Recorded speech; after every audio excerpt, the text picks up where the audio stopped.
Hello everyone. Before we start, make sure to like and subscribe to the channel, and leave a comment with where you're from and what time you're watching. That way, YouTube will keep showing you stories just like this one. Now, let's begin. I just turned 32 when I moved into that apartment on Cedar Avenue last September. It was a decent place in a 4-story building from the 60s. Nothing fancy, but the rent was reasonable, and it had these original hardwood floors that creaked in all the right places. I was working as a graphic designer for a startup downtown, pulling long hours but finally making enough to live alone after years of roommates. The divorce had been finalized 6 months earlier, and I needed a fresh start somewhere nobody knew my story. I remember thinking how perfect the timing was when I found the listing online. Available immediately, 2nd floor, corner unit with lots of natural light. The landlord, Mr. Garrett, was this heavy-set guy with a permanent sunburn who kept talking about how quiet the building was, how everyone kept to themselves. The first few weeks were exactly what I needed. I'd wake up early, make coffee in my tiny kitchen with the yellow walls, and sit by the window watching people head to work. My cat, Whiskers, loved the wide windowsills and spent most of his time sprawled out in the sunshine. I met a few neighbors in passing, mostly just polite nods in the hallway.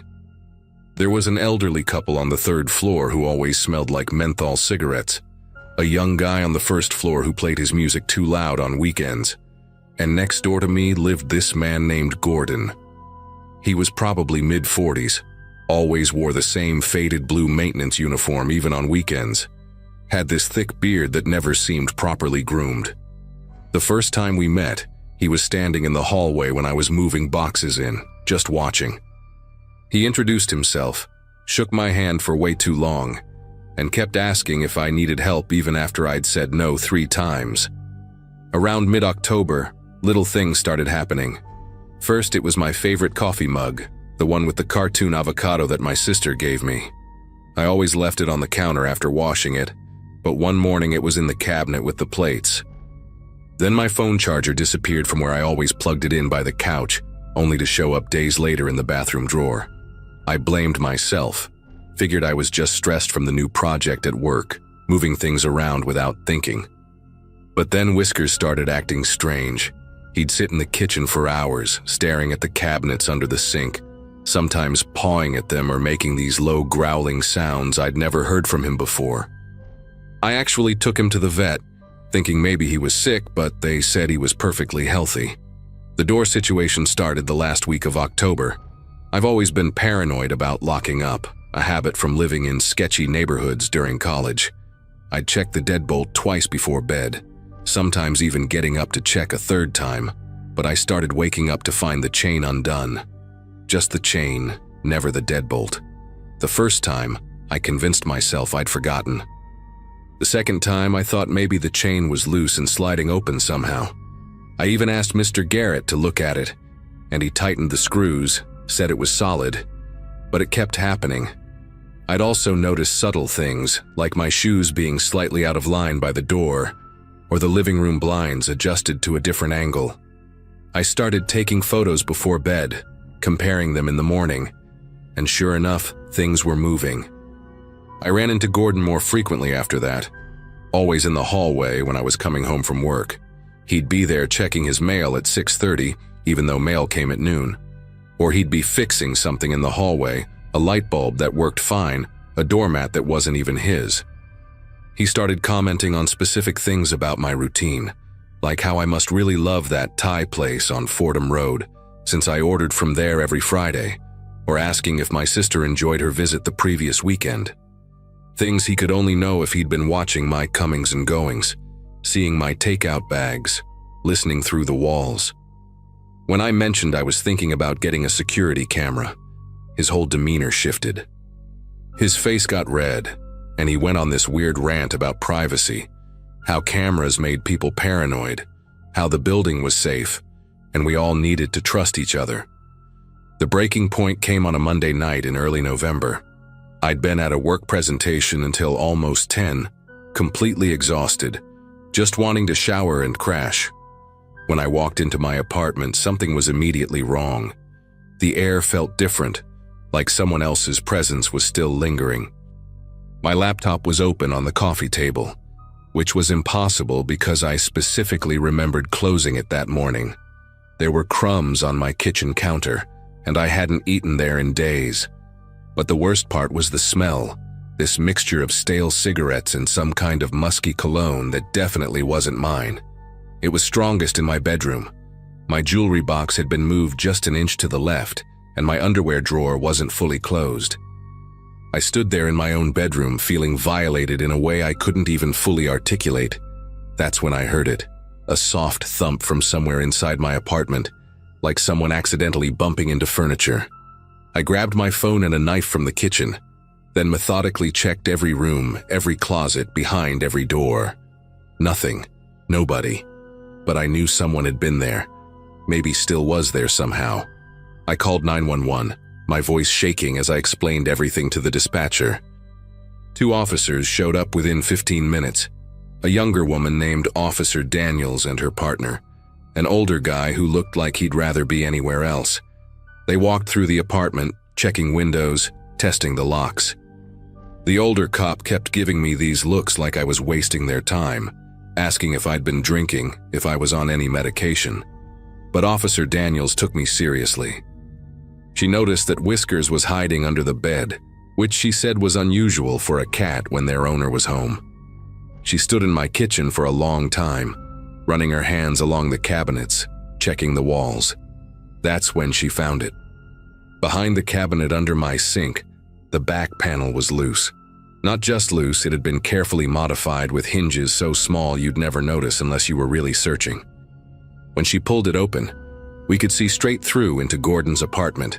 He'd cut through the drywall between our units, creating a passage just large enough for someone to crawl through. The edges were smooth, sanded down, like he'd taken his time making sure it wouldn't snag on clothing. Officer Daniels called for backup immediately. Within minutes, my apartment was full of police, forensics people taking photos, detectives asking me questions. They found Gordon trying to leave through the building's back exit with a duffel bag. Inside it were some of my missing items, including that avocado mug, plus things I hadn't even realized were gone like a hairbrush, several photographs from my photo albums, and a spare key to my apartment that I kept hidden in a kitchen drawer. The detective who interviewed me, Detective Bryant, told me Gordon had been doing this for at least 2 months, probably since the week I moved in. He'd known the previous tenant, helped him move out, and that's when he'd started working on the passage. The maintenance uniform wasn't real. Gordon didn't work for the building or any company. He'd been unemployed for over a year, living off disability checks, spending his days in his apartment and, apparently, mine. They found notebooks in his place with detailed logs of my schedule, what I wore each day, phone conversations he'd overheard, even notes about my menstrual cycle based on products in my bathroom trash. He had a whole drawer full of plastic bags with items he'd taken, each one labeled with the date. There were things from other women too, former tenants from over the years, though I was the only one he'd built a passage for. What really got me was the photos they found on his computer. Hundreds of them, all taken inside my apartment while I was at work or asleep. Pictures of me sleeping, my mouth slightly open, hair spread across the pillow. Pictures of my clothes laid out on the bed like I was still wearing them. There was even video from a small camera he'd hidden in my shower drain, which explained why the water had been draining slowly. The forensics team said he'd been incredibly careful about when he entered, usually during my regular work hours, but sometimes he'd gotten bolder. Those nights when I'd woken up feeling watched, that instinct had been right. He'd been there, probably standing in my bedroom doorway, just watching me sleep. They found his fingerprints on my bed frame, my bathroom mirror, inside my closet. He'd touched everything, been everywhere, made himself at home in my private space. Gordon pleaded guilty to multiple charges, including burglary, stalking, and invasion of privacy. He got 8 years in prison, eligible for parole in 5. The prosecutor said it could have been worse if he'd touched me physically, but somehow that distinction didn't make me feel any better.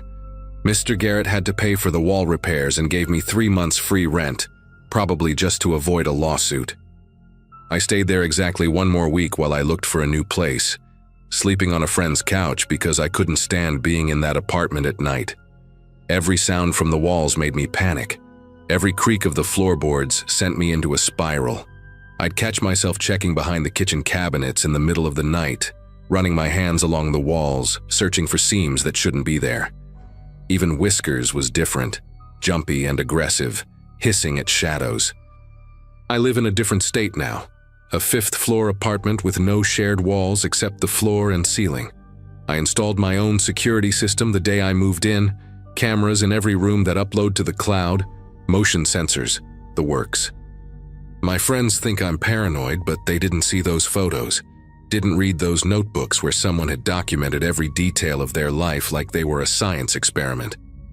Sometimes I still wake up at night and lie perfectly still, listening for sounds that don't belong, wondering if someone's watching. The detective told me Gordon had been a model prisoner so far, keeping to himself, no incidents. She also told me they'd found similar modifications in 2 other buildings where he'd lived before, though those passages had been sealed up years ago. Nobody knows how many women he'd watched, how many private moments he'd stolen. I changed my name legally last year, deleted all my social media, got a remote job so I could move whenever I felt unsafe. Maybe that makes him win in some way, changing my whole life because of what he did. But at least now when I check my locks at night, when I inspect my walls for signs of tampering, I know I'm not crazy. Sometimes being paranoid means you're paying attention.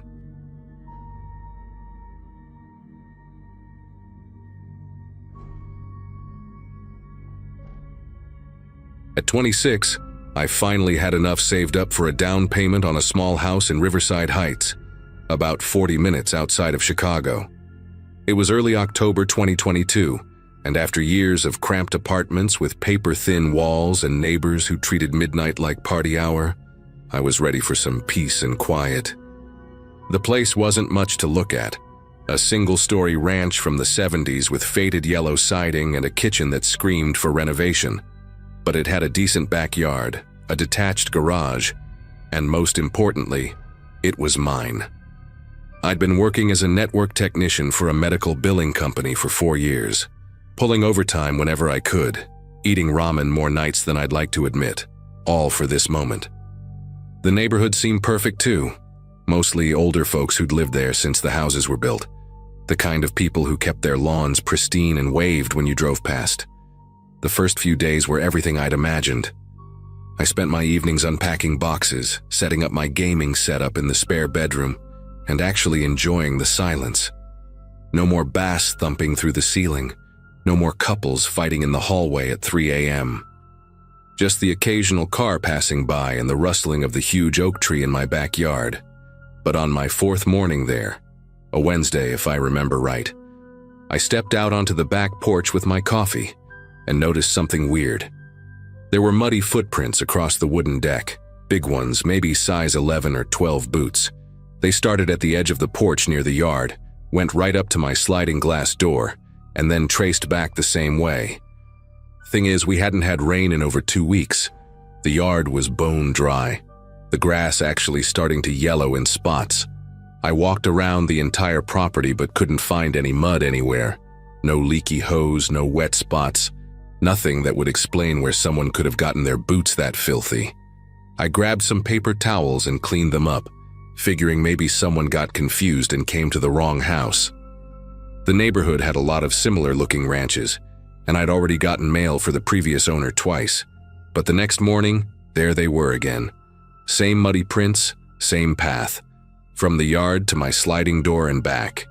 This time I took photos with my phone.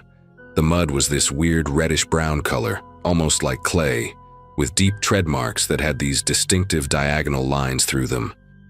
I posted about it on the neighborhood Facebook group, trying to keep it light, just asking if anyone else had seen someone wandering around at night.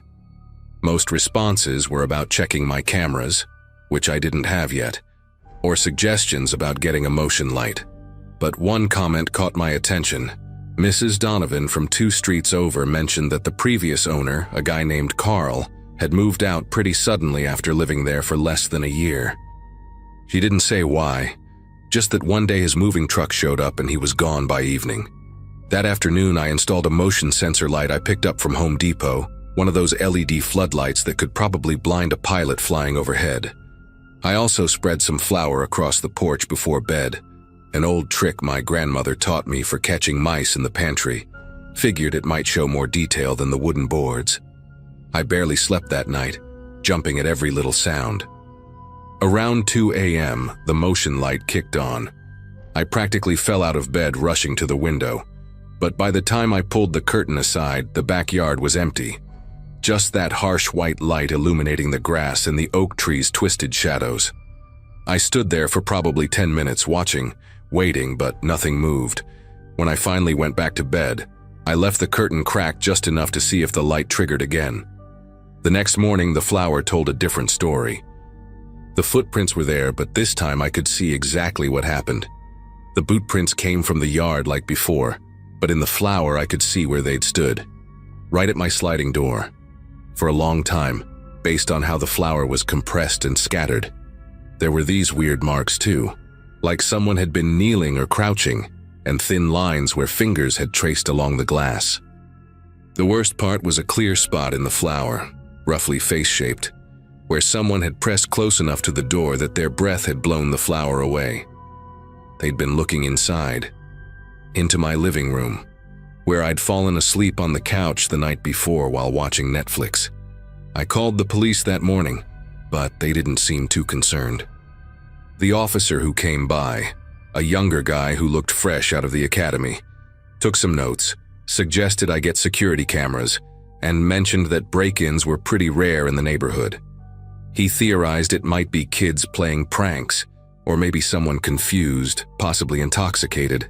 I took the day off work and drove to Best Buy, dropped almost $800 on a security system with 4 cameras. Spent the whole afternoon setting them up, one covering the front door, one on each side of the house, and one with a perfect view of the back porch and sliding door. The app sent alerts straight to my phone, and I could watch the feeds live from anywhere. That night, I made sure all the doors were locked, even pushed my kitchen table against the sliding door as an extra barrier. I lay in bed with my phone propped up on the nightstand, the camera feeds displayed in a grid. The backyard was clearly visible in the infrared mode, everything washed in that eerie black and white. Around 11 p.m., I was starting to drift off when I heard it. A soft scraping sound, like metal on glass. My eyes shot to the phone screen, and there he was. A man standing at my sliding door, working something thin between the door and the frame. He was wearing dark coveralls, like a mechanic or janitor might wear, and work boots, the source of those muddy prints, no doubt. But his face was what made my chest tighten. He looked completely normal, maybe mid-40s, clean-shaven with thinning hair. Not some wild-eyed crazy person like you'd expect. He was focused, methodical, occasionally glancing up at the camera like he knew it was there but didn't care. And then he started talking. I couldn't hear him clearly through the glass in the distance from my bedroom, but I could see his mouth moving. I turned up the volume on the camera app, and that's when I heard it. My name. He was repeating my name, soft and steady, like he was calling a scared animal. "Nathan," he kept saying. "Nathan, just open up. We need to talk, Nathan." The thing is, I hadn't put my name on the mailbox yet. No packages had been delivered. I'd only told a couple neighbors my first name in passing, but somehow this guy knew it, standing there at midnight, trying to jimmy my door while whispering my name like we were old friends. I called 911 immediately, trying to keep my voice steady as I explained the situation. The dispatcher said units were on the way, told me to stay where I was and not confront the intruder.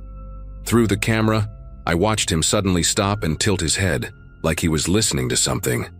Then he pulled out a flip phone, weird detail that stuck with me, checked it, and calmly walked away from the door. Not rushed, not panicked, just a casual stroll across my yard and into the darkness beyond the camera's range. By the time the police arrived 6 minutes later, he was long gone. They searched the area, took the camera footage, and this time they seemed to take it more seriously. The officer in charge, a sergeant named Reeves, asked me if I had any enemies, any stalkers, anyone who might want to harm me. I couldn't think of anyone. I'd lived a pretty boring life. Work, home, gaming with friends online, occasional dates that never went anywhere. Nothing that would make someone target me like this. Sergeant Reeves suggested I stay somewhere else for the night, but I was stubborn. This was my house, the place I'd worked years to afford, and I wasn't going to let some creep drive me out after less than a week. Instead, I moved my laptop setup to the living room where I could watch the sliding door directly, grabbed my old baseball bat from the garage, and settled in for a long night. The police said they'd have a patrol car swing by every hour or so. Around 3 a.m., fighting to stay awake with my 5th cup of coffee, I noticed something on the camera feed. The man was back, but this time he wasn't alone. There was someone else with him, smaller, wearing what looked like a hooded raincoat even though it was a clear night. They stood at the edge of my property, just barely in view of the side camera. The man in coveralls was pointing at different windows, at the garage, making gestures like he was explaining something. The smaller figure nodded along, and then they did something that made my whole body go rigid. They both turned and looked directly at the camera, directly at me through the screen, and waved. A slow, deliberate wave, like they were saying hello to an old friend. I was already dialing 911 when they started walking toward the house. Not toward the back door this time, but around to the front. On my phone screen, I watched them disappear from one camera and appear on the next. The woman, I could see now it was a woman under the hood, was carrying something in her hand. Through the front door camera, I saw her kneel down and place it on my welcome mat while the man stood watch. Then they both walked away, unhurried, down the sidewalk like a couple out for an evening stroll. The police arrived faster this time, maybe 4 minutes, and when they checked the front door, they found what she'd left. It was a manila envelope with Nathan written on it in neat handwriting. Inside were photos, dozens of them. Pictures of me at my old apartment, at work, at the grocery store, at the gym. Some were recent, from just days before I moved. Others were older, going back months. In every single one, no matter where I was or what I was doing, there in the background were those same 2 people. Sometimes barely visible, sometimes obvious once you knew to look for them. They'd been watching me long before I ever bought this house. The police took it seriously now. Sergeant Reeves called in detectives, and they had me go through every photo, trying to identify locations and dates. One detective, a woman named Foster, noticed something I hadn't. In 3 of the photos, there was a partial license plate visible on a van in the background. Always the same van, a white Ford Transit with rust spots along the wheel wells. They ran the plates and got a hit. The van was registered to a Carl Brennan, the same Carl who'd lived in my house before me. The previous owner. Detective Foster pulled his driver's license photo, and I immediately recognized him as the man in coveralls. Turns out Carl had never actually sold the house. He'd been evicted after failing to pay the mortgage for 8 months, and the bank had foreclosed. The house sat empty for 2 months before being sold to me through a standard auction. Carl had apparently been convinced the bank had stolen his home illegally, and according to some posts they found on his social media, he believed whoever bought it was part of the conspiracy. The woman was his sister, Joyce, who'd lost her job as a nurse after failing a psych evaluation 2 years prior. They picked them both up that same morning at a motel about 10 miles away. In their room, police found notebooks full of information about me. My daily routines, my license plate, my work schedule, even what kind of coffee I ordered at Starbucks. They had printed out my LinkedIn, my old dating profiles, even forum posts I'd made years ago about gaming builds. But the most disturbing thing was a floor plan of my house, Carl's house as he saw it, with notes about which windows were easiest to force, which rooms had the best hiding spots, and a detailed schedule of when I was most likely to be asleep. They'd been planning something, though neither would say what during questioning. Both of them were charged with stalking and attempted breaking and entering. Carl got 18 months in county jail. Joyce got 12 with mandatory psychiatric treatment. I thought about moving immediately, but the detective convinced me to stay, said they'd keep an eye on the place. I installed more locks, a security bar for the sliding door, and even got a dog, a German Shepherd mix named Duke who barks at everything. It's been over a year now, and I still check those cameras obsessively every night before bed. Sometimes I wonder if I'm really alone, or if someone else is out there, watching, waiting for their turn to claim what they think is theirs.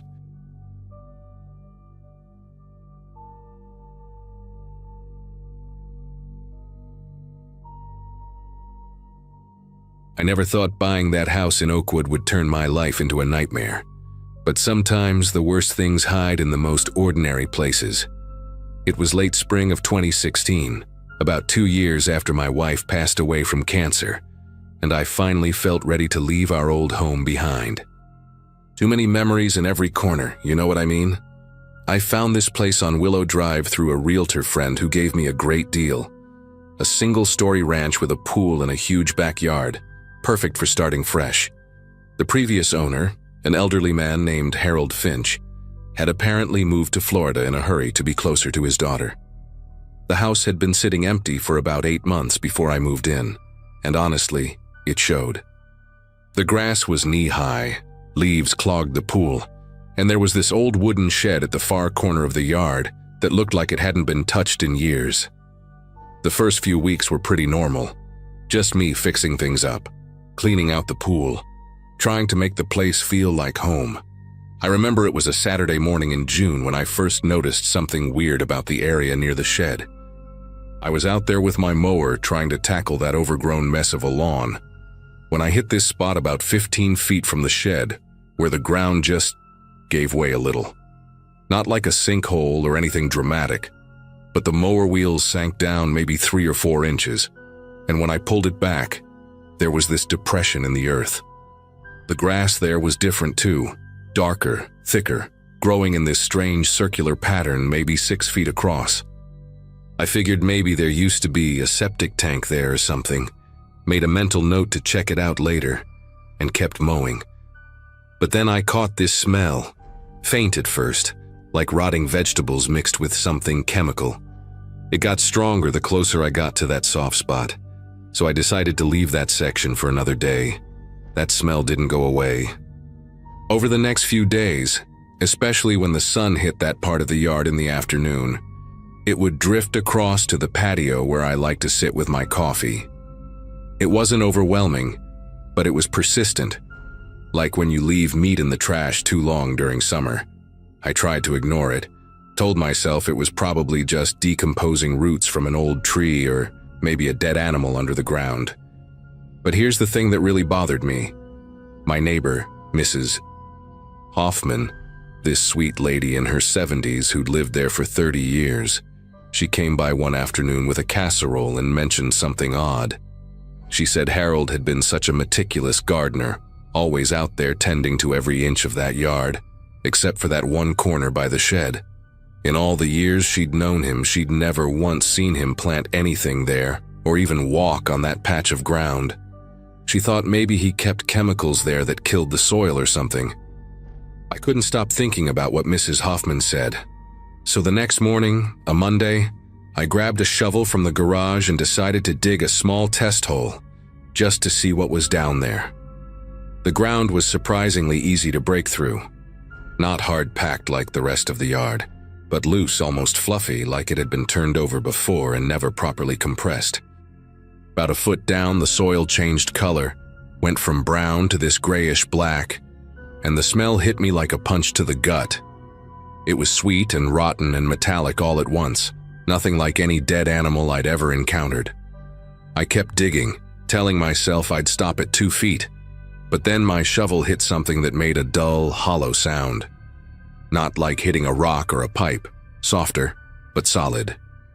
I scraped away more dirt and saw what looked like dirty, yellowed plastic sheeting, the heavy-duty kind contractors use, wrapped around something underneath. My first instinct was to pull the whole thing out, but something made me stop. The shape under the plastic was wrong, too long, too irregular to be a bag of chemicals or dead pet. I got down on my knees and used my hands to clear more dirt away, and that's when I saw it through a tear in the plastic. What looked like fabric, maybe denim, stained dark and clinging to something beneath. My mouth went completely dry, and I sat back on my heels, just staring at that hole for probably 5 minutes, trying to convince myself I was seeing things. But the more I looked, the more certain I became. The shape was about 6 feet long, maybe a bit less, curved in the middle like someone curled up on their side. I pulled out my phone with dirt-caked fingers and almost called 911 right then, but stopped myself. What if I was wrong? What if it was just old clothes wrapped around construction waste or something? I decided I needed to know for sure before calling anyone, so I carefully peeled back a corner of the plastic where it was already torn. The smell that came out was indescribable. Not just decay, but something chemical too, like formaldehyde mixed with soil. Underneath was definitely clothing, a flannel shirt, red and black checkered, the pattern still visible despite the staining. And below that, partially visible through another tear in the fabric, was something pale and waxy looking that made every hair on my body stand up. It was skin, or what was left of it, preserved in some weird way by whatever chemicals had been used. I scrambled backwards so fast I fell on my ass, phone tumbling into the grass. This time I didn't hesitate. I grabbed the phone and dialed 911, my voice probably shaking as I told them I'd found what I thought was a body in my backyard. The dispatcher kept me on the line, asking me questions I could barely focus on answering, while I stared at that hole, at that thing I'd uncovered, wondering who the hell was buried in my yard. The police showed up within 15 minutes. 2 patrol cars at first, then a detective in an unmarked sedan, then the crime scene van. They taped off my entire backyard like something out of a TV show, yellow tape stretching from my fence to the house.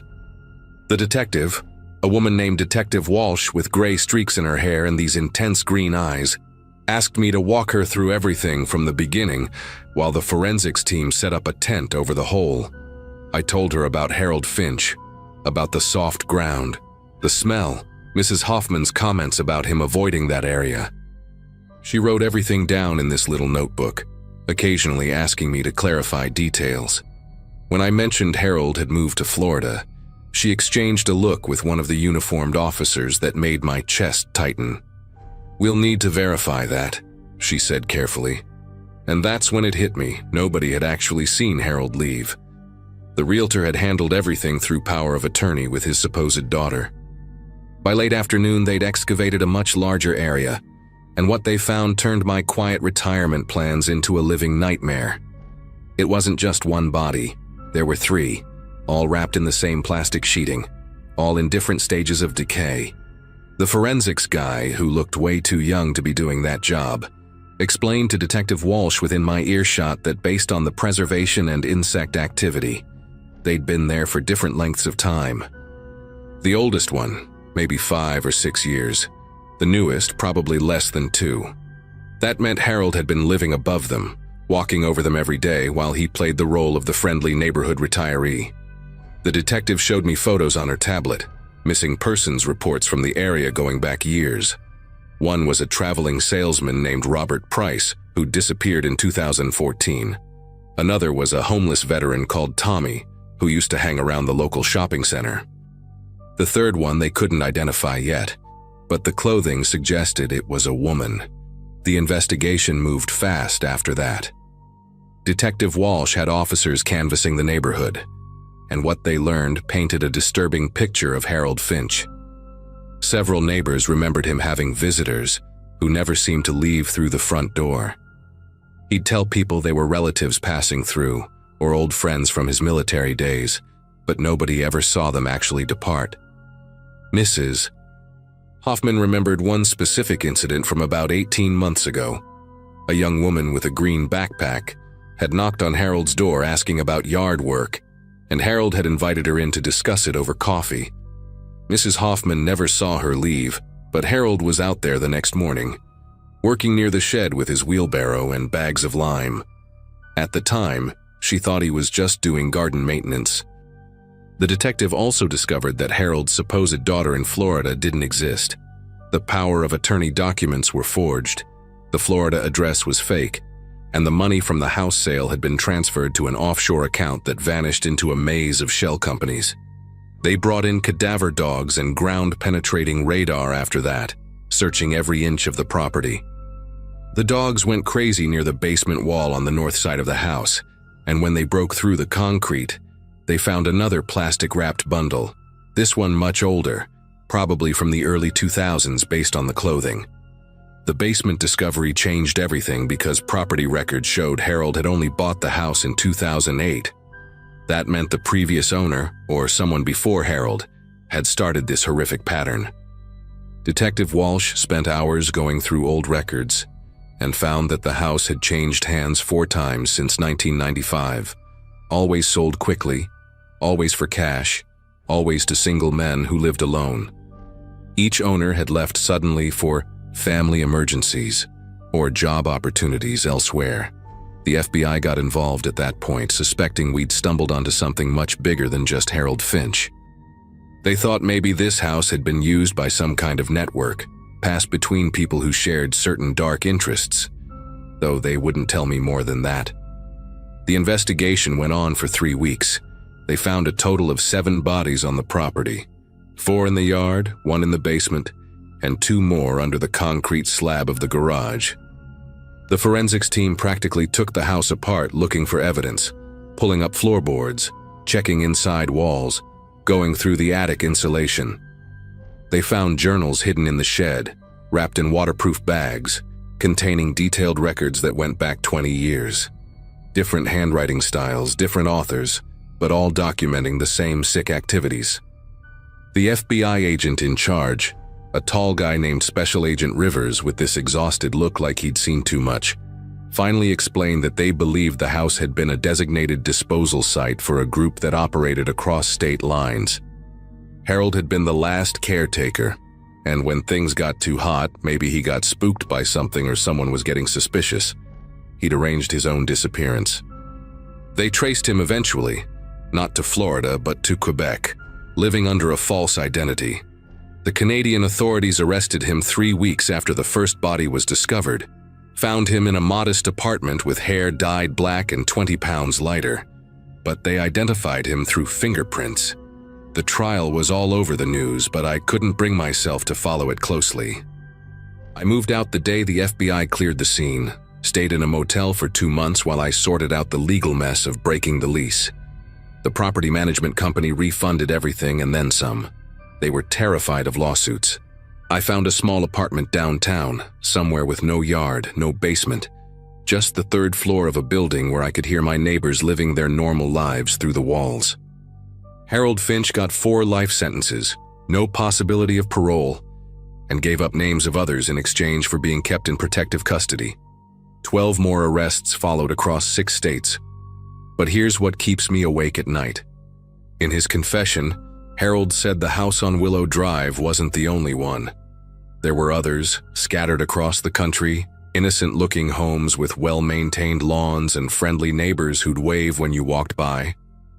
He wouldn't say how many or where they were, just smiled this empty smile and said they'd been doing this for decades. I think about all the people house hunting right now, excited about finding their dream home, not knowing what might be buried beneath their feet. I check missing persons reports obsessively now, looking for patterns, wondering if another house somewhere is about to reveal its secrets. The FBI says they're investigating, following leads, but how do you find something like that when it's been hidden so well for so long? All I know is I'll never own another house with a yard again.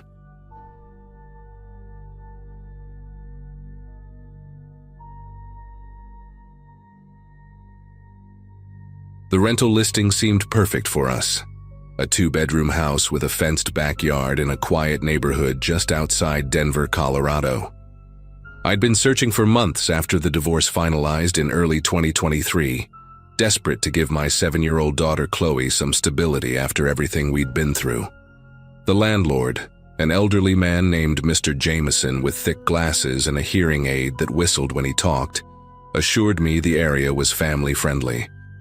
He kept mentioning how the previous tenants, a retired couple, had lived there peacefully for 12 years. The rent was slightly below market value, which should have been my first warning sign.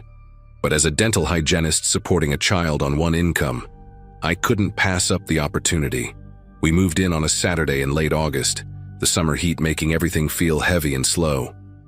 Chloe immediately fell in love with her new room. It had these built-in shelves perfect for her collection of ceramic horses, each one named after a different constellation. That first night, after I'd tucked her in and read her favorite book about a brave rabbit who solves mysteries, I sat on our worn leather couch, feeling genuinely hopeful for the first time in months. The house smelled like fresh paint and pine sol from my cleaning frenzy, and through the kitchen window, I could see fireflies dancing in the backyard. I remember thinking how different everything felt from our cramped apartment downtown, how the silence here was almost unsettling after years of sirens and traffic. Around 11, I did my usual routine of checking all the locks twice, a habit from the apartment days, and noticed nothing unusual except for a cat sitting on the fence post, its eyes reflecting green in the porch light. Monday morning changed everything. I stepped out to grab the newspaper. Yes, this neighborhood still had actual paper delivery, and nearly tripped over what was scattered on our front steps. 7 cigarette butts, all the same brand with gold filters, arranged almost deliberately in a semicircle. Next to them sat 3 beer bottles, the labels peeled off in long strips and stuffed inside like someone had nervous hands and too much time. The bottles were still damp with morning dew, but when I picked one up, I could smell stale beer mixed with something else. Cologne, maybe, that musky kind older men wear. My first thought was teenagers, maybe kids from the neighborhood testing boundaries with the new residents. I grabbed a grocery bag and cleaned it all up before Chloe could see, telling myself it was probably a one-time thing, maybe even meant for a different house. But it happened again Wednesday morning, except this time there were 9 cigarette butts and 4 bottles, plus a crumpled receipt from a gas station dated 2:47 a.m. The receipt had a coffee stain on it and listed items I'll never forget: zip ties, latex gloves, and a flashlight. My chest got tight reading it, but I kept rationalizing. Maybe someone dropped it by accident. Maybe it blew over from another yard. I called the non-emergency police line, and the officer who answered sounded barely awake, probably pulling the night shift. He took my report with the enthusiasm of someone filling out paperwork for a lost cat. Said they'd have someone patrol the area more frequently. I didn't mention the receipt details because I felt stupid, paranoid, like one of those women who overreacts to everything after watching too many true crime documentaries. That afternoon, I installed a Ring doorbell camera with my own shaking fingers and a YouTube tutorial, dropping the screwdriver twice because I kept looking behind me at every little sound. Friday night was when everything escalated beyond my ability to rationalize. Chloe had been complaining about a toothache all day, so I gave her children's Tylenol and tucked her in early, around 7:30. Her room faced the backyard, and I always kept her curtains closed at night. Another leftover paranoia from apartment living. I was in the living room folding laundry and watching a cooking show, the kind where they make impossible desserts in impossible time frames, when I heard it. This breathing sound, heavy and deliberate, right outside Chloe's window. Not like someone who'd been running, more like someone trying to breathe quietly but failing, the way my ex-husband used to sound when he'd come home drunk and try to sneak past me sleeping on the couch. The breathing had a rhythm to it. 3 deep inhales, a pause, then a long exhale that fogged up the glass. I could see the condensation forming on the window from where I stood frozen in the hallway. I grabbed my phone and the baseball bat I kept behind my bedroom door, my bare feet silent on the carpet as I crept toward Chloe's room. She was still asleep, curled up with her stuffed elephant named Mr. Peanuts, completely unaware. The breathing continued, and now I could hear something else, fingernails dragging across the window screen in slow, deliberate lines. Through a gap in the curtains, I saw a shadow, distinctly human, wearing what looked like a baseball cap pulled low. The figure wasn't trying to break in, just standing there, breathing and touching the window like they were trying to memorize its dimensions. My finger hovered over 911, but then I heard footsteps moving away from the window, heavy boots on gravel, heading toward the side of the house where my bedroom was. The motion sensor light clicked on, flooding the side yard with harsh white light, and the footsteps quickened but didn't run. Whoever it was had been here before, knew exactly where they were going. Then came the sound that made every hair on my body stand up. The doorknob to the back door turning slowly, testing. A pause. Then the front doorknob. Another pause. The sliding glass door to the patio rattling gently in its track. He was methodical, patient, moving from entry point to entry point like he had a checklist. I finally called 911, whispering to the dispatcher while creeping to each door and window to make sure they were locked. The woman on the line kept asking me to speak up, but I was terrified he'd hear me. No, I was awake and aware. Through the peephole in the front door, I saw him clearly for the first time. A man maybe in his 40s, wearing dark work clothes and that baseball cap I'd glimpsed earlier. He had this perfectly ordinary face, the kind you'd see at a hardware store or pumping gas, except for his eyes. Even from that distance through that tiny lens, I could see they were completely focused, studying my door locks like they were a puzzle he was determined to solve. The testing of the locks went on for what felt like hours, but was probably only 15 minutes according to my phone log. He'd try a door, wait, listen, then move to the next one. At the garage door, he spent extra time, and I heard metal scraping, maybe a screwdriver or a pick. I was standing in the hallway between Chloe's room and mine, bat in one hand, phone in the other, when I heard him at my bedroom window. This time he wasn't just breathing, he was talking so quiet I could barely make out the words. "I know you're awake," he said, his voice calm and almost friendly, like we were neighbors chatting over a fence. "Your breathing changed when you heard me. You stopped folding that laundry. Blue towel in your hands, right? The one with the dolphins on it." My legs nearly gave out because he was right. I'd been holding Chloe's dolphin beach towel when I first heard him. He'd been watching through the windows before going to Chloe's room, probably for who knows how long, learning our routines, our habits, when we were most vulnerable. "The little one takes medicine at 7:30 on Fridays," he continued, and I heard him shift positions, maybe kneeling by the window. "You always check her forehead with the back of your hand, not your palm. Sweet kid, looks just like you, especially when she scrunches her nose at vegetables." Every word made me want to scream, but I stayed silent, the dispatcher still on the line saying units were 3 minutes out. He knew things only someone who'd been watching for days would know. "You double-checked the locks, but you forgot something tonight. The bathroom window, the small one above the shower. The latch is broken, has been since before you moved in. The old couple never fixed it because who could fit through such a small space?" He laughed softly, and I heard joints popping like he was stretching. "I'm not a big man. Haven't eaten much lately. Been too busy watching, waiting for the right moment. Tonight feels right, doesn't it?" I ran to the bathroom, my feet slipping on the tile, and sure enough, the small window above the shower was unlocked, the latch hanging uselessly to one side. As I reached up to push it closed, I saw fingers, thin, dirty fingers, already gripping the outside edge, starting to push it open. I slammed my palm against them hard, heard him curse and withdraw, and managed to wedge the bat handle across the frame as a makeshift lock. His face appeared in the window for just a second, and I finally saw him clearly. Gaunt cheeks covered in patchy stubble, eyes bloodshot and wild, lips chapped and bleeding from being chewed. He smiled at me, showing yellowed teeth with gaps where some were missing. "Smart girl," he whispered. "But I've been in here before, you know. Last Sunday when you took Chloe to the farmer's market. Laid in your bed, smelled your pillows. The lavender shampoo is nice, but you should really replace that smoke detector battery in the hallway. It chirped the whole time I was here." The sirens were getting closer, and he tilted his head, listening. "They're coming up Birch Street. Be here in maybe 90 seconds. Guess I'll see you tomorrow night. Or maybe next week. I'm patient, I've got nothing but time." He disappeared from the window just as the first police cruiser pulled into my driveway, its lights painting everything red and blue.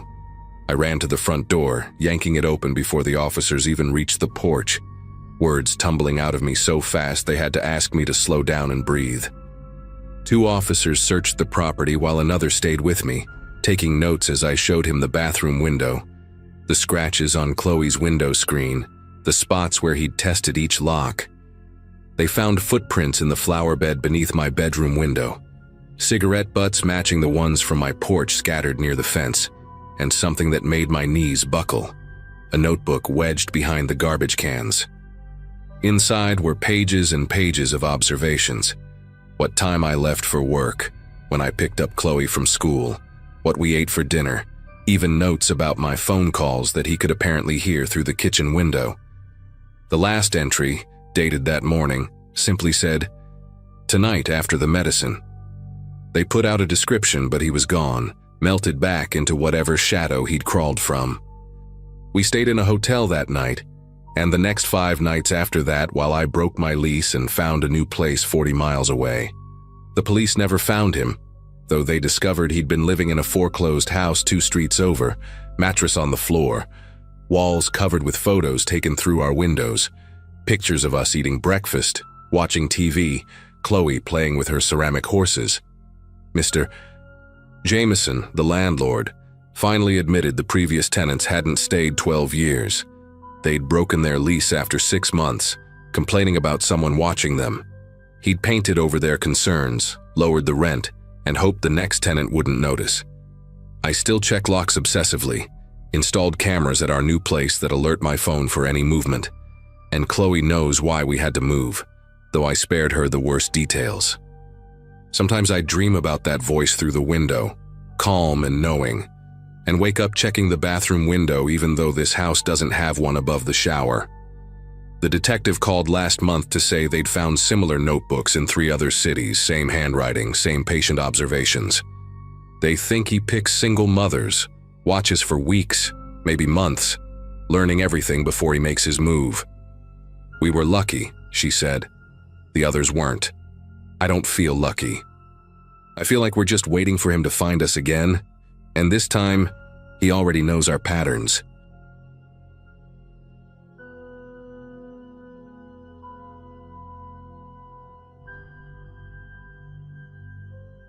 My wife Jennifer and I had been hunting for houses for months when we found that colonial in rural Pennsylvania, about 40 minutes outside Pittsburgh. 8 years we'd been saving, cramming ourselves into tiny apartments, eating ramen more nights than I care to admit, all to scrape together a decent down payment. It was a 1940s house that had been sitting on the market for almost a year. Mr. Hutchinson, the elderly owner, had passed away, and his kids were practically begging someone to take it off their hands. They accepted our lowball offer so fast it should have been a red flag. But Jennifer was 7 months pregnant, and we were running out of time. We needed a place with a real nursery, not the closet we'd been calling a second bedroom in our apartment. Sure, the inspection report was a novel. Ancient wiring, pipes that belonged in a museum, windows painted shut since the Nixon administration, but nothing we couldn't tackle with some elbow grease and determination. After we moved in, every day brought a new project and a new problem. Our first week, the upstairs bathroom started leaking through the kitchen ceiling. Week 2, we discovered the previous owner had been using newspaper as insulation in the attic. Week 3, a family of raccoons decided our chimney was their new vacation home. But between all the chaos, we were making it ours, stripping away decades of floral wallpaper, sanding down original hardwood floors that had been buried under carpet since the 70s. About 6 weeks in, I decided to tackle the basement, thinking I could convert it into a proper home office. I was down there measuring for drywall when something struck me as wrong. According to my tape measure, the basement was a full 12 feet shorter than the foundation outside. When I really examined that north wall, I could see it. Different materials, newer concrete blocks, like someone had walled off a section decades after the house was built. I called Jennifer down to look at it, and she agreed something was definitely off. We spent the next hour tapping along the wall, listening for hollow spots until we found it, a section near the corner that sounded completely empty behind it. I grabbed my drill and made a small hole, just big enough to snake my phone through with the flashlight on. What I saw made no sense at first. It was a narrow corridor, maybe 3 feet wide, running along the entire length of the wall. There were wooden shelves built into one side, stocked with what looked like canned goods and gallon jugs of water. But that wasn't the strangest part. At the far end, barely visible in my phone's light, I could make out what appeared to be a small door, painted the same gray as the concrete walls, almost invisible unless you were looking for it. Jennifer wanted to call someone right away, the police, the previous owner's kids, anybody, but I convinced her to let me open up the wall first. We needed to know what we were dealing with. I spent the next 3 hours with a sledgehammer and a crowbar, carefully taking down a section of the false wall. The smell hit us immediately, not death or decay, but something stale and medicinal, like a hospital room that hadn't been aired out in years. Those shelves I'd seen were stocked with enough supplies to last months. Canned soup, beans, powdered milk, boxes of crackers, all with expiration dates from 2015. There were also bottles of prescription medications, the labels too faded to read clearly, and several oxygen tanks lined up against one wall. Everything was organized meticulously, labeled with dates and contents in shaky handwriting. We made our way to that small door at the end of the corridor, Jennifer gripping my arm so tight it hurt. The door was locked with a heavy-duty deadbolt, but the key was hanging on a nail right beside it, like whoever built this wanted it to be secure from the outside, not the inside. When I opened it, we found ourselves staring into a room about the size of a large walk-in closet. There was a narrow bed pushed against one wall, neatly made with a faded quilt. A portable toilet sat in one corner, one of those camping ones, alongside several boxes of sanitary supplies. The walls were covered in photographs, dozens and dozens of them, all showing the same woman at different ages. Some looked recent, others decades old. In every photo where she appeared as an adult, she had this vacant expression, her eyes unfocused, like she wasn't really seeing the camera. What really made my gut twist was the calendar hanging above the bed, frozen on June 2015. Someone had been crossing off days with a red pen, but the marks stopped abruptly on the 18th. Next to the bed was a milk crate full of coloring books, all completely filled in with careful, childlike scrawls despite clearly being the work of an adult hand. There were puzzle books too, word searches and crosswords, hundreds of them, all completed in that same shaky handwriting we'd seen on the supply labels. Jennifer found a notebook tucked under the pillow, and when she opened it, her face went pale. Page after page of the same sentence written over and over, "I am safe here. Uncle Howard keeps me safe here. I am safe here." The writing got progressively worse as the pages went on, until the last entries were barely legible, just wavering lines trying to form words. I was still processing what we'd found when Jennifer discovered a filing box tucked behind the toilet. Inside were medical records, social security documents, and a birth certificate for someone named Dorothy Hutchinson, born in 1971. There were diagnosis papers from the early 90s, severe developmental disabilities, intermittent explosive disorder, references to violent outbursts and self-harm. But what caught my attention were the insurance papers. Apparently, Dorothy had been receiving disability benefits, and someone had been cashing those checks every month. The most recent statement was from 2015, showing regular deposits of whole $847 into an account under Howard Hutchinson's name. Howard, that must have been the Mr. Hutchinson who'd owned our house. According to the county records we'd seen during closing, he'd lived here alone since his wife died in 2008. Jennifer was already on the phone with 911 while I kept digging through the papers. There were receipts for the supplies, all paid in cash, dating back to 2010. 5 years. Someone had been keeping Dorothy in this hidden room for at least 5 years. I found medical prescriptions filled at different pharmacies across the county, never the same place twice in a row. Antipsychotics, sedatives, medications for various conditions, all prescribed to Dorothy but picked up by Howard.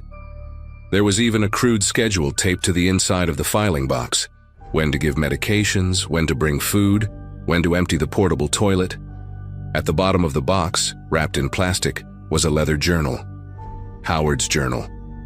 His handwriting was neat and precise in the beginning, talking about how Dorothy had attacked a neighbor's child, how the state wanted to institutionalize her, how he couldn't let that happen to his sister. "She's family," he wrote. "Family takes care of family, even when it's hard." The journal entries got darker as they went on. Howard wrote about Dorothy's deteriorating mental state, how she'd started refusing to eat, how she'd claw at the walls until her fingers bled. He'd had to increase her medications, sometimes doubling the doses just to keep her calm. By 2014, he was writing about his own health problems: diabetes, heart issues, difficulty making it down the stairs every day. His last entry was dated June 15th, 2015. "Dorothy hasn't spoken in 3 weeks. She just stares at the wall and rocks. I don't think she knows who I am anymore. I don't know how much longer I can do this. Maybe I should have let them take her. Maybe I was wrong. But it's too late now. Who would understand? Who would forgive this?" 3 days later, according to the calendar in Dorothy's room, someone stopped marking off the days. The police arrived within minutes, followed by detectives, forensics teams, and eventually social services. They found more than we'd discovered. There was a ventilation system Howard had rigged up, hidden behind the ceiling tiles. A baby monitor mounted in the corner so he could watch Dorothy from upstairs. They even found a second entrance we'd missed, a hidden panel that led to the old coal cellar, probably how he'd gotten her in and out without neighbors noticing. The detective told us they'd tracked down Howard's kids, who lived out of state. They swore they had no idea Dorothy even existed. Their father had told them his sister died in a car accident in the 90s. They'd never questioned why he lived alone in such a big house, why he never wanted them to visit, why he always met them at restaurants or their homes instead. The retirement home where Howard spent his final years confirmed he'd never mentioned having a sister during his stay there. They searched for Dorothy for weeks. The FBI got involved, thinking maybe Howard had moved her somewhere before going into the retirement home. They checked every hospital, every morgue, every Jane Doe case from 2015 onward. Nothing. The investigation revealed that Howard had been admitted to the retirement home in early 2016 after a severe stroke left him partially paralyzed. His children had found him collapsed in the house and made the arrangements. They'd hired a company to clean out what they thought was just hoarding in the basement. But those workers had only cleared the main area, never noticing the false wall. Dorothy had simply vanished somewhere between June 2015 and Howard's stroke in 2016. The detective's theory was that she'd died in that room, and Howard, in his deteriorating mental state, had somehow disposed of the body. But they never found any evidence. No DNA, no signs of violence. Nothing to indicate what had happened during those final months. We couldn't stay in that house. Even after the investigation ended, even after contractors opened up all the walls to make sure there were no other hidden spaces, we couldn't sleep there. Jennifer started having panic attacks every time she went into the basement. I'd lie awake at night thinking about Dorothy in that room, crossing off days on her calendar, writing those same words over and over while her mind slipped away. We sold the house at a massive loss and moved back into an apartment. The new owners were some young couple who thought they were getting a deal, just like we had. I wanted to warn them, but what would I say? That technically nothing supernatural happened there? That it was just human cruelty, the kind that happens behind closed doors every day. Sometimes I drive past the house and wonder if they've felt it yet, that weight in the basement, that wrongness in the air. Or maybe they've already found something we missed. Maybe there are more secrets in that house waiting behind other walls. All I know is that every time I see a "For sale by owner" sign now, especially on an old house with a too good price, I think about Dorothy Hutchinson and drive a little faster.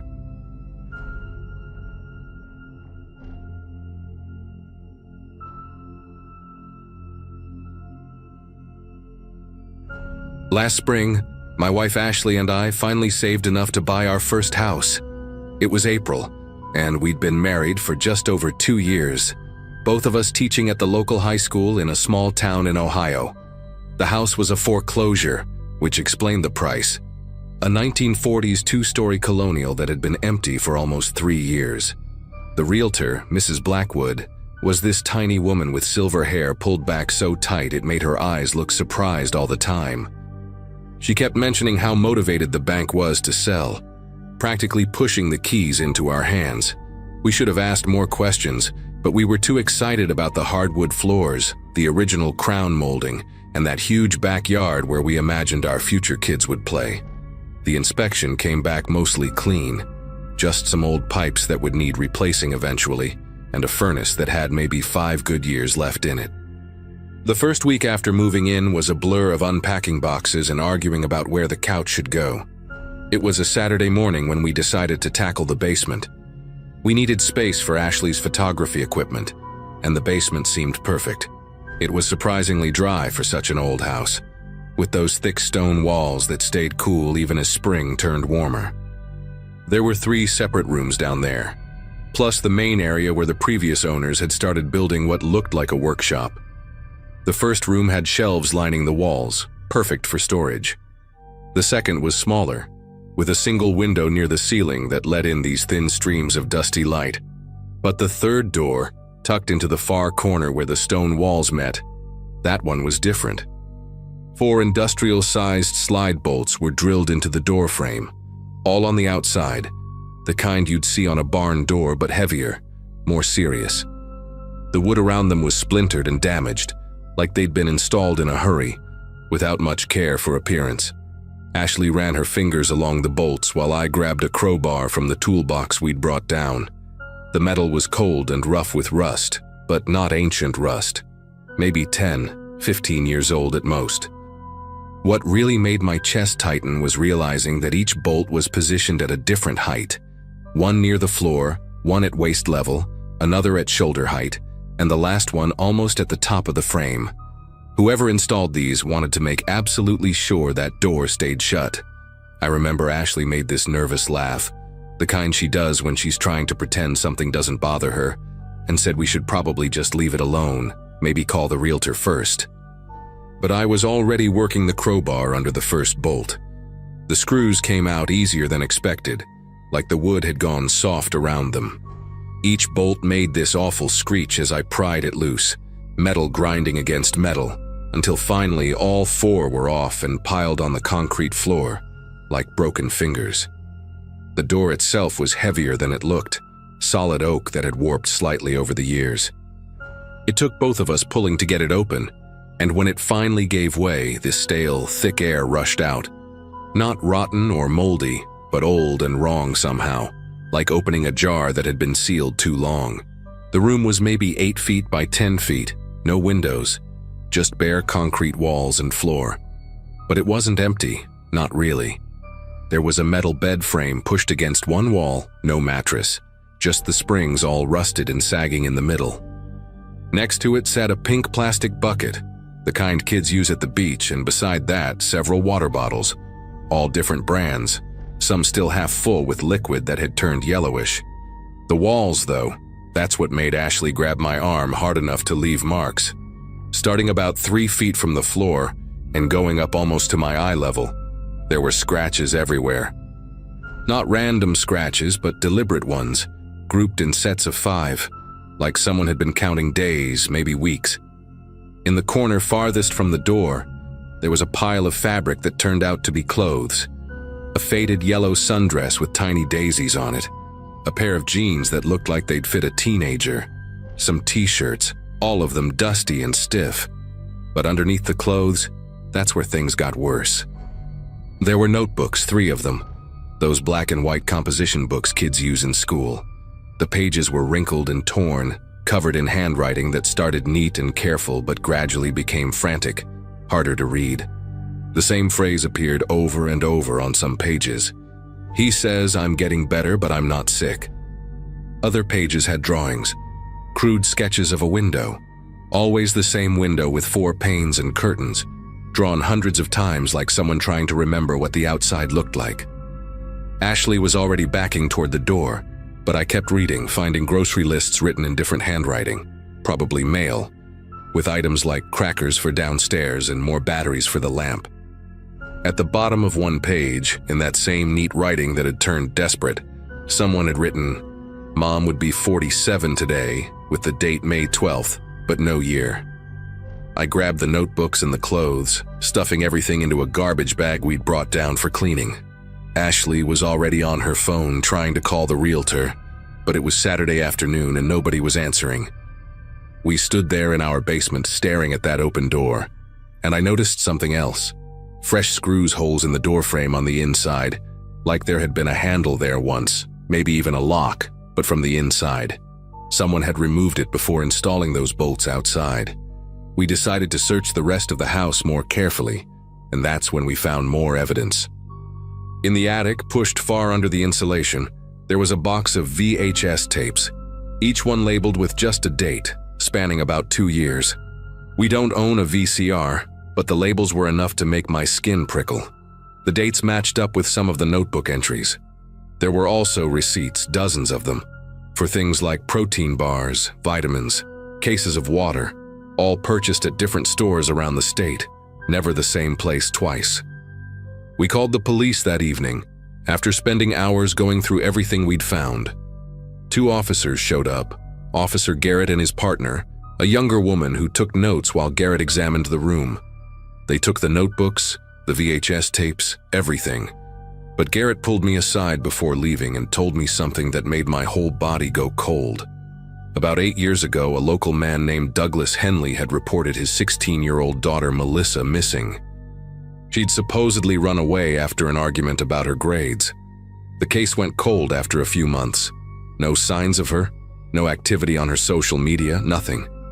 Douglas had lived in our house until 5 years ago, when he died of a heart attack at work.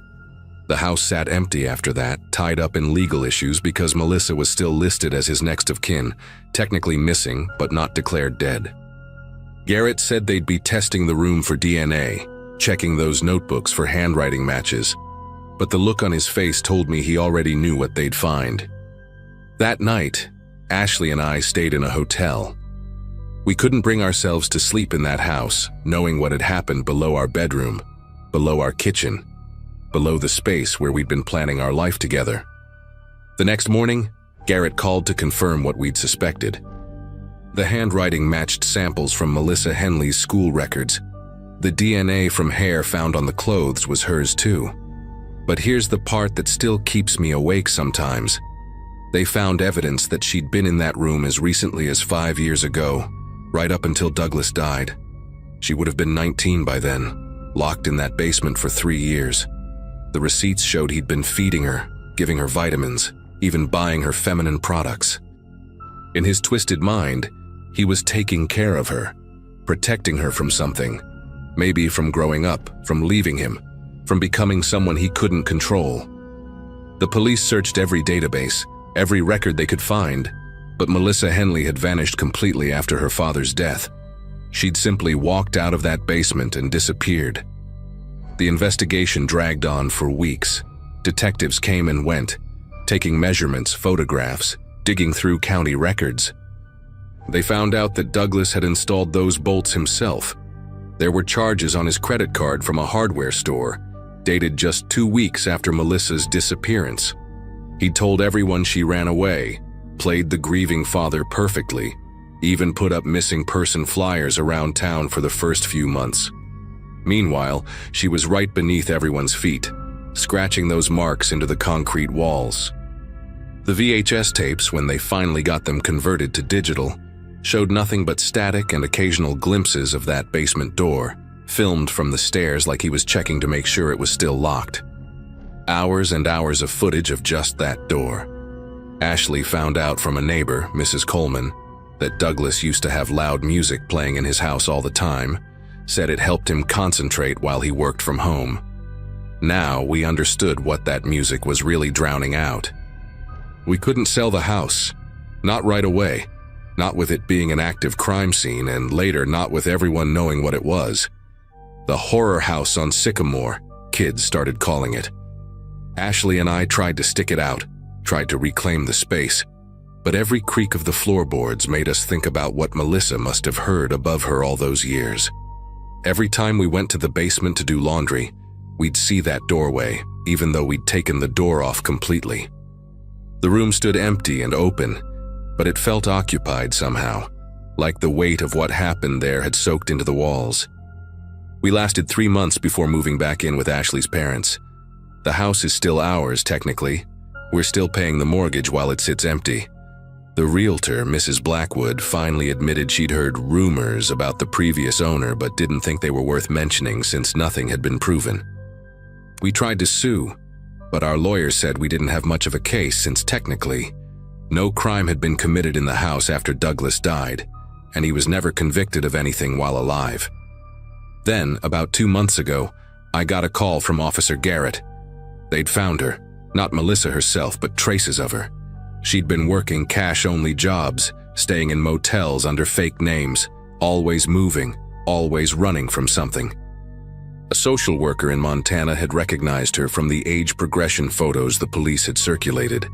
When they finally made contact, she was living in a tiny apartment above a laundromat, going by the name Claire. Garrett said she was physically healthy but wouldn't speak to anyone about those 3 years. Would barely acknowledge they'd happened at all. The only thing she said about her father was that he'd convinced her the world had ended, that there'd been some kind of nuclear disaster, and he was keeping her safe in the only place that wasn't contaminated. He'd wear a fake radiation suit when he brought her food, told her everyone she knew was dead, that going outside would kill her in minutes. The day he died, his employer had called the house phone repeatedly when he didn't show up. She heard it ringing above her for hours before the sound finally stopped.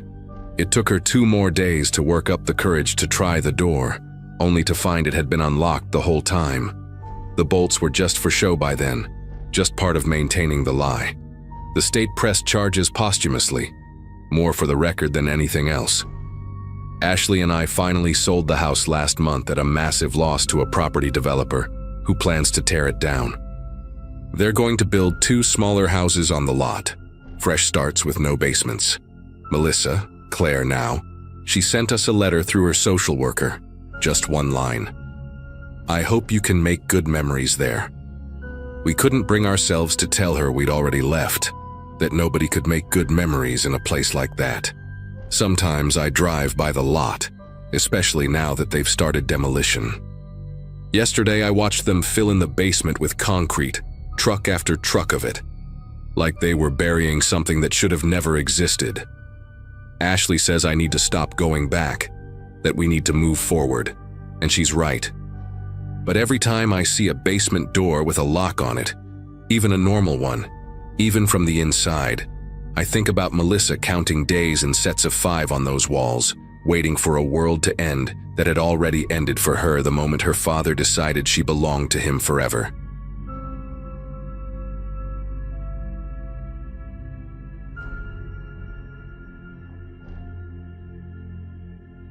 Moving into that old house felt like hitting the reset button. My daughter Emily was 7 at the time, full of energy and curiosity, and I was determined to make the place ours. It was a small 2-story home on a quiet street, the kind of property that needed more elbow grease than money to bring it back to life.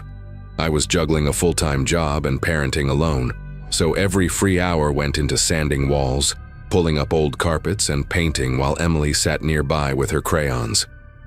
Life was messy but steady, and in those first few weeks the noise of hammers and the smell of fresh paint became our soundtrack. One Saturday afternoon, while pulling up the warped floorboards in the upstairs hallway, I noticed something wedged between the beams. At first, I thought it was just trash left behind by the previous owners, maybe scraps of wallpaper or an old shopping list. But the papers were folded neatly, stacked together like they had been hidden there deliberately. The handwriting was cramped and slanted, written in blue ink that had faded slightly. The first page started with a simple line: "Lights out at 10:37, curtains drawn at 10:42. My initial reaction was confusion. It didn't take long to realize these weren't random notes. They were observations. The deeper I read, the more unsettling it became. The notes listed out times, actions, and even descriptions of the people who had lived there before us. Man leaves for work, 7:12. Wife smokes on back porch, 7:34. Child bikes around block, 3:15. It was all written in obsessive detail, down to the brand of cereal boxes left on the counter and the exact color of shirts worn. I could almost picture someone sitting in the shadows, jotting everything down. My chest tightened as I flipped through the stack, realizing it covered weeks, maybe months, of these people's daily lives. Whoever wrote this hadn't just been curious, they had been watching. That night, I couldn't stop thinking about those notes. Lying in bed, I kept replaying the words in my head, the way every movement had been cataloged like entries in a twisted logbook. Emily slept soundly in the next room, unaware, but I found myself getting up twice just to check her window locks. I told myself the stalker had probably been long gone, that the notes were just remnants of another family's nightmare, not mine. Still, there was something about the way they had been tucked away so carefully under the floorboards, as if meant to be found later, that made it hard to shake the unease. 2 days later, I was in the kitchen making dinner when I caught myself glancing at the window above the sink more than usual. The blinds were open just enough for someone to see inside if they wanted. That thought crawled into my mind and stayed there, so I pulled the cord and let the slats fall shut. Emily came bouncing in, asking if she could ride her bike before it got dark. I almost said no, but I didn't want her to notice my uneasiness. Instead, I told her to stay close, circling the driveway where I could keep an eye on her. Even then, I found myself stepping outside with a dish towel still in hand, scanning the street for movement. That night, as I was folding laundry in the living room, I heard a faint scrape, like the drag of a shoe on pavement, right outside the house. I paused, listening. The sound didn't repeat, but when I peeked through the blinds, I thought I saw the faint glow of a cigarette ember across the street. Just a pinprick of light, then gone. My heart thudded hard against my ribs. I stood there in the dark, barely breathing, wondering if someone had been standing there the whole time, quietly watching. I told myself it was probably just a neighbor, but I couldn't shake the possibility that it wasn't. The following morning, a new sheet of paper slid under the front door. It wasn't folded, just laid flat, with that same tight handwriting. This time, the details weren't about the family before us. They were about me. Coffee made at 6:41. Daughter eats cereal at 7:03. Leaves porch light on until 8:12. I remember the way my fingers trembled as I held the page, the letters blurring because my eyes watered with panic. Someone had been outside close enough to see everything we did down to the minute. I locked every door and window in the house, even though it was broad daylight, and called in sick to work. Emily didn't understand why I wouldn't let her play outside that day. She kept asking, and I kept dodging, trying to keep my voice calm. I didn't want to scare her, but every time she walked near a window, I caught myself pulling her back or closing the curtains tighter. I even went upstairs and checked under the beds, inside closets, places I knew were empty, just to convince myself. Still, every corner of the house felt thinner, less private, as if whoever was writing those notes could see through the walls. That evening, after putting Emily to bed, I sat in the living room with every light off, staring at the front door. I wanted to catch whoever was doing this, to prove to myself it wasn't all in my head. Around midnight, there was a faint creak on the porch boards, the kind you only hear when someone steps on them. I didn't move. My pulse hammered in my ears as I watched the silhouette of paper slide under the door again. I didn't pick it up right away. I just waited, listening to footsteps retreat down the walkway, measured and unhurried, like they had no fear of being caught. When I finally bent down, I saw the page was shorter this time, just one line. Window upstairs left open at 9:26. My breath caught in my throat because Emily's window was the one facing the street, and I knew I had left it cracked earlier to air out her room. I bolted up the stairs, nearly tripping, and slammed it shut. For the first time since moving in, I sat on the edge of her bed until she stirred, brushing my sleeve against her hair as if that would shield her from whoever was outside. The house felt less like shelter and more like a glass box. The next morning, I packed a bag for Emily, and drove straight to my sister's house 2 towns over. I didn't even leave a note behind. From there, I called the police, who agreed to check the property. They found no one, no sign of forced entry, and no fingerprints on the papers. The officers told me to be cautious, but admitted they couldn't do much without catching someone in the act. When I asked if they had seen the notes, one of them looked uncomfortable and simply said, "We've seen cases like this before. Sometimes they stop as suddenly as they start." That wasn't the reassurance I was hoping for. I never went back to that house. I broke the lease, lost the deposit, and moved into a cramped apartment closer to family. It wasn't ideal, but at least I could breathe again without constantly checking windows and blinds. Emily adjusted quicker than I did. She doesn't remember much beyond me being extra worried back then. I still think about those notes sometimes, about the fact that someone had been close enough to track our lives minute by minute. The papers are still with the police, but no one ever called me with updates. To this day, I don't know who was watching us or why, but I'm certain of one thing. If I hadn't found those notes under the floorboards, I might never have realized we were being observed until it was too late.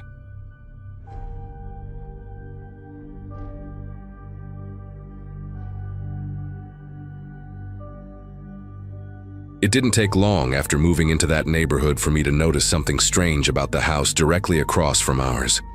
At first glance, it was practically a mirror image of the one my wife and I had just bought. Same shape, same siding, same front porch, but it carried this odd frozen quality, like it had been paused in time. The grass was cut but never freshly trimmed. The windows were intact but always dull with dust, and the mailbox leaned at an angle that looked permanent. Neighbors waved politely when we settled in, but no one ever mentioned that house, almost as if it wasn't worth bringing up. During the day, it looked harmless enough. Kids rode their bikes past it without even glancing at the porch, and delivery trucks never stopped there. My wife Claire joked that it was the ghost twin of our home, which made me laugh at the time. Still, I found myself glancing at its windows more than I'd like to admit. The blinds were always tilted in a way that blocked the view inside, and the front door had a heavy chain across it, something you don't often see on suburban homes, unless someone really doesn't want visitors. The first time I saw a light inside, I thought I had imagined it.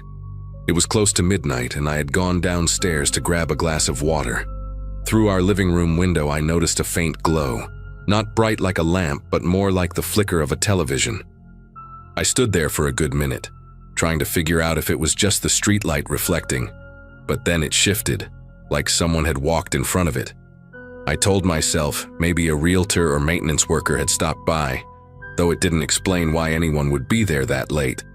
A week later, it happened again, only this time Claire saw it too.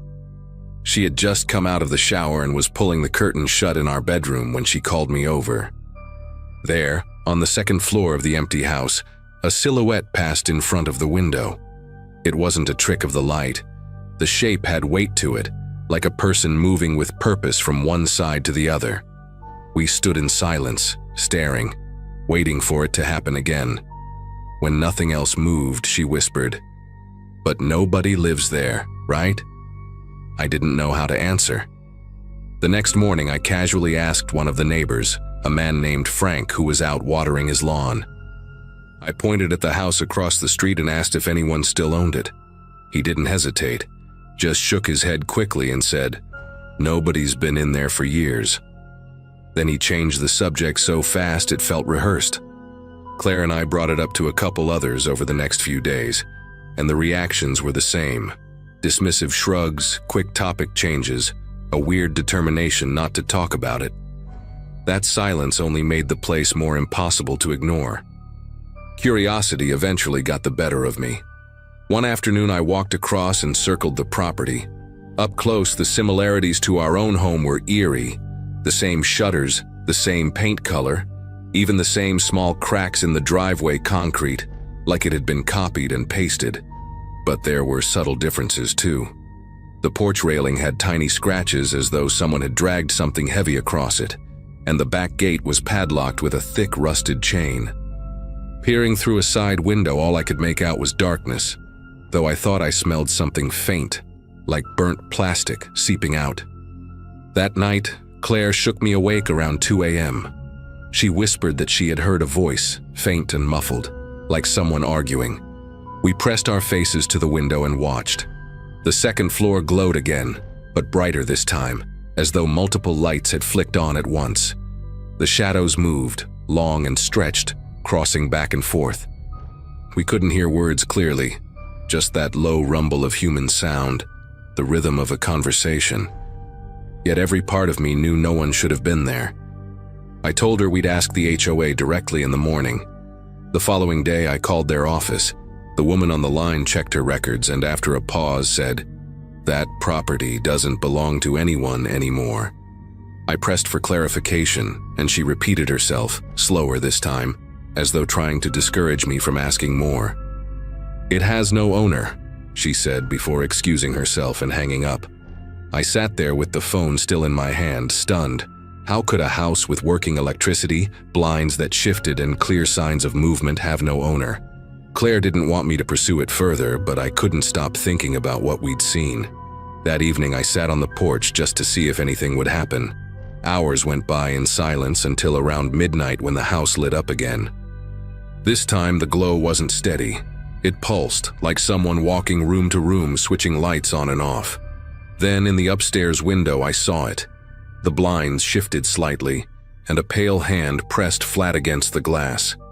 No face appeared, no body, just that hand lingering there for several seconds before slipping out of sight. I nearly called the police but hesitated, unsure how to even explain it without sounding ridiculous.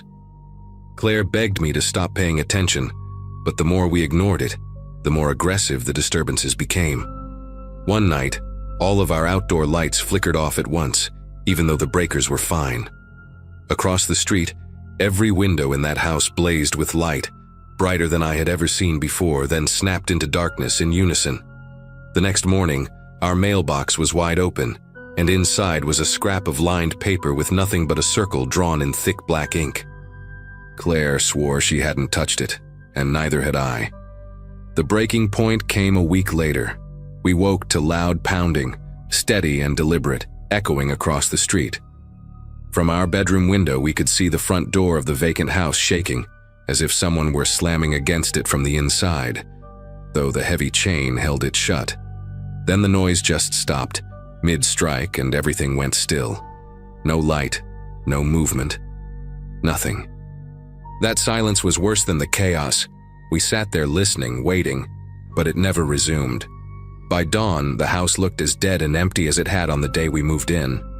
We decided to move out shortly after. Claire couldn't sleep anymore, and I couldn't focus on anything else. Before we left, I asked the HOA one last time if they had any explanation. The woman on the phone gave me the same answer, but this time she sounded tired. That house doesn't belong to anyone. We sold our home at a loss just to get away. Sometimes when I wake at night, I picture that hand pressed against the glass across the street, waiting, and I still wonder who or what was living in the house that no one is supposed to own.